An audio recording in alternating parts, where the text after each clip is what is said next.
अगर आप web development सीखना चाहते हो तो दुनिया की हर वेबसाइट, दोस्तों हर वेबसाइट, गूगल, यूट्यूब, फेसबुक, सब एक ही चीज़ से शुरू होती है, HTML। ये वेबसाइट की बुनियाद है और सबसे आसान फर्स्ट स्टेप। इस एक वीडियो में हम HTML ज़ीरो से सीखेंगे। इसमें tag, structure, links, images, forms, semantic HTML सब कुछ। अगर आप लोगों को कोडिंग का तजर्बा नहीं है दोस्तों, परफेक्ट, इसमें कोई टेंशन की ज़रूरत नहीं। हम यहाँ से शुरू करेंगे। आप नोटबुक निकालो और नोट्स बनाते हैं। सबसे पहले दोस्तों HTML होता क्या है?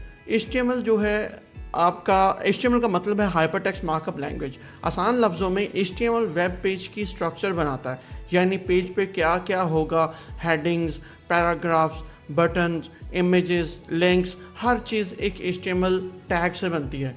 तो टैग का एक ओपनर होता है और एक क्लोज़र होता है और उसके दरम्यान में आपका कंटेंट आता है। अब इसको ऐसे समझो दोस्तों, HTML क्या है? HTML आप इंसान का ढांचा समझ लो। जो इंसान का ढांचा है वो स्ट्रक्चर, हड्डियों का ढांचा, उसको HTML समझ लो। और जो ऊपर उसके लिबास है वो CSS, और जो वो काम शाम करता है, जो उसका बिहेवियर है, वो जावास्क्रिप्ट। तो इसकी दूसरी मिसाल घर की भी है। घर का जो स्ट्रक्चर है, रॉ स्ट्रक्चर, वो HTML है। उसके ऊपर जो आप पेंट वगैरह करते हो वो CSS है, और उसके अंदर जो वायरिंग और बटन्स वगैरह इंटरेक्टिव है वो आपके जावास्क्रिप्ट है। तो दोस्तों सबसे पहले जो आपको पता स्ट्रक्चर आता है, तो इसीलिए हम HTML हर वेब डेवलपर का पहला कदम होता है और ये सीखना सबसे आसान है। हर HTML पेज का एक बेसिक ढांचा होता है, ये याद कर लो। सबसे ऊपर लिखते हैं डॉक टाइप HTML। ये ब्राउज़र को बताता है कि ये HTML5 डॉक्यूमेंट है। फिर आता है HTML टैग, ये पूरा पेज इसी के अंदर आता है। इसके अंदर दो हिस्से होते हैं, हेड और बॉडी। हेड में वो चीज़ें जो यूज़र को नहीं दिखती, जैसे कि इसका टाइटल जो टैब पे नज़र आता है, और मेटा इन्फॉर्मेशन या कोई ऐसी और चीज़ें आप ऐड कर रहे हो, तो वो स्क्रिप्ट्स वगैरह ऐड कर रहे हो, वो यूज़र को नज़र नहीं आती। और जो बॉडी है, यहाँ वो सब जो स्क्रीन पर दिखेगा, जैसे कि आपके टाइटल्स, हेडिंग्स, टेक्स्ट, इमेजेस, सब कुछ जो भी आप बॉडी के अंदर ऐड करेंगे दोस्तों, वो सब कुछ यूज़र को विजिबल होगा। तो बस यही स्ट्रक्चर हर पेज में रिपीट होता है। इसे बस एक बार समझ लो, हमेशा काम आएगा। अब कंटेंट लिखना सीखते हैं। हेडिंग्स के लिए H1 से लेकर H6 तक टैग्स हैं। H1 सबसे बड़ा, सबसे इम्पॉर्टेंट, H6 सबसे छोटा। एक पेज में आम तौर पर सिर्फ एक H1 होता है। मेन टाइटल, पैराग्राफ के लिए P टैग, टेक्स्ट को बोल्ड करना है तो आप उसको स्ट्रॉन्ग या B टैग एलिमेंट यूज़ कर सकते हो। इटैलिक के लिए आप EM यूज़ कर सकते हो। नई लाइन के लिए आप BR। याद रखो HTML में आप चाहे कितनी भी स्पेसेस या एंटर डालो, वेबसाइट ब्राउजर में उन्हें इग्नोर करता है। लाइन ब्रेक के लिए टैग ही यूज़ करना पड़ता है। ये छोटी बात आगे बहुत काम आएगी। लिंक्स एंड इमेजेस, वेब को वेब बनाने वाली चीज़ लिंक्स के लिए टैग यूज़ होते हैं और उसका href एट्रीब्यूट बताता है कहाँ जाना है। जैसे href इक्वल google.com, क्लिक करो, वहाँ पहुँच जाओगे। यही हाइपरलिंक्स पूरे इंटरनेट को जोड़ते हैं। आप इमेज टैग अगर आप देखो, इसमें भी सोर्स एट्रीब्यूट है और इमेज का रास्ता देता है, चाहे वो आपके लोकल पे है चाहे वो इंटरनेट पे है। आप उसका सोर्स देते हो। और ऑल्ट एट्रीब्यूट एक टेक्स्ट डिस्क्रिप्शन है जो तब दिखती है जब इमेज लोड ना हो, और स्क्रीन रीडर्स के लिए भी ज़रूरी है। याद रखो, इमेज और BR जैसे टैग्स सेल्फ क्लोजिंग होते हैं। दोस्तों सबसे ज़्यादा ज़रूरी जो है कंटेंट को ऑर्गेनाइज़ करना। इन्फॉर्मेशन को ऑर्गेनाइज़ करने के लिए लिस्ट और टेबल्स इस्तेमाल होते हैं। दो तरह की लिस्ट होती हैं, अनऑर्डर्ड लिस्ट, और उसके लिए UL इस्तेमाल होता है जिसमें हर आइटम के आगे बुलेट पॉइंट नज़र आता है। और एक ऑर्डर्ड लिस्ट जो कि OL होती है, उसके अंदर हर आइटम के सामने नंबर नज़र आता है। तो दोनों के अंदर आपने LI यूज़ करना होता है जो कि लिस्ट टैग है।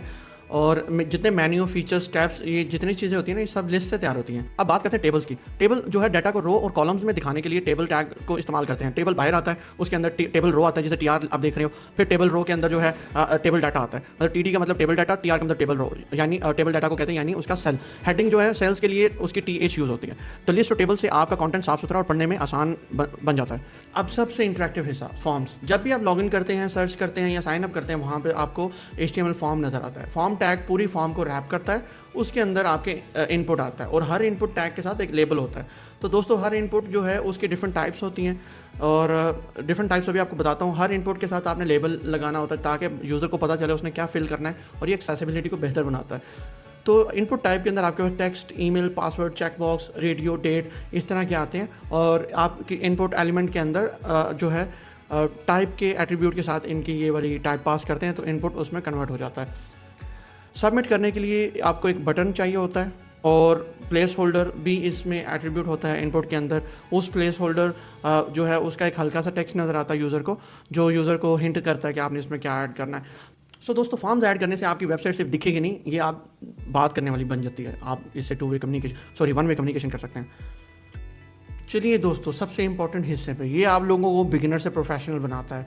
इसे सिमेंटिक एचटीएमएल बोलते हैं। पुराने ज़माने में लोग जब वेबसाइट्स बनाते थे वो सिर्फ डिव यूज़ किया करते थे। डिव के अंदर क्लासेस देते थे और हर सेक्शन को उसके अपने सोच के मुताबिक नाम दे दिया, जैसे हेडर, नैव, मेन। लेकिन सिमेंटिक क्या करता है, ये आपको मीनिंगफुल टैग्स देता है। ये आपको हेडर ऊपर हिस्से के लिए, फिर नैव, मेन, फुटर, और मेन के अंदर भी फिर आपको ये डिफरेंट टैग्स देता है।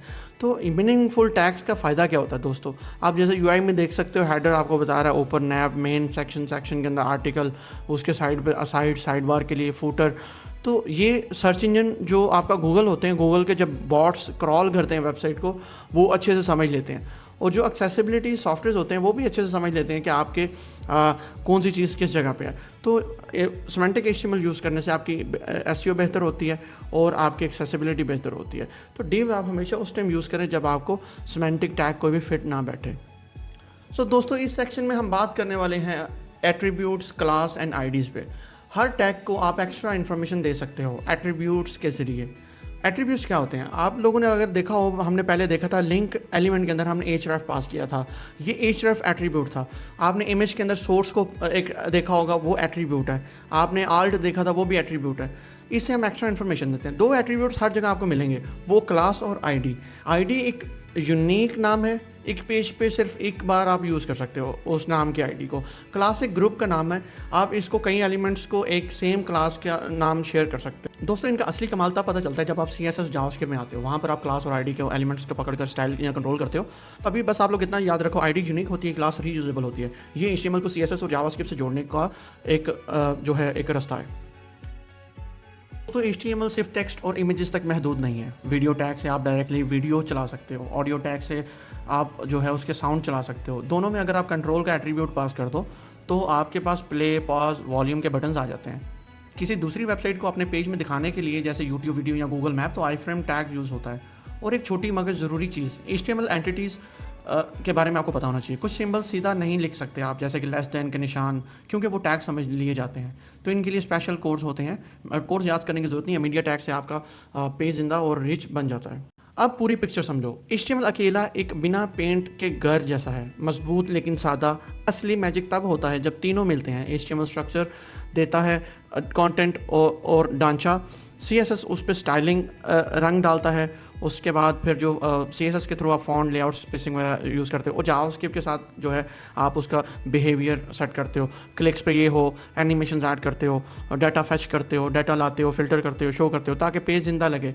हर वेब डेवलपर का सफ़र इसी तरतीब में होता है, पहले HTML, फिर CSS, फिर जावास्क्रिप्ट। आज आपने पहला और सबसे ज़रूरी कदम कंप्लीट कर लिया। बेस्ट पार्ट, HTML प्रैक्टिस के लिए कुछ इंस्टॉल करने की ज़रूरत नहीं। एक टेक्स्ट फाइल बनाओ, .html सेव करो, ब्राउज़र में खोलो, बस। तो ये था HTML बिल्कुल ज़ीरो से। Tags, structures, links, images, forms और सिमेंटिक HTML। अब बारी आपकी, एक छोटा सा पेज खुद बनाओ, ये टैग्स ट्राई करो, तभी ये याद रहेंगे। वीडियो से कुछ सीखा तो लाइक करो और कोड विद हंजला को सब्सक्राइब ज़रूर करना। कमेंट में बताओ अगला वीडियो CSS पे चाहिए या जावास्क्रिप्ट पे। मिलते हैं अगली वीडियो में।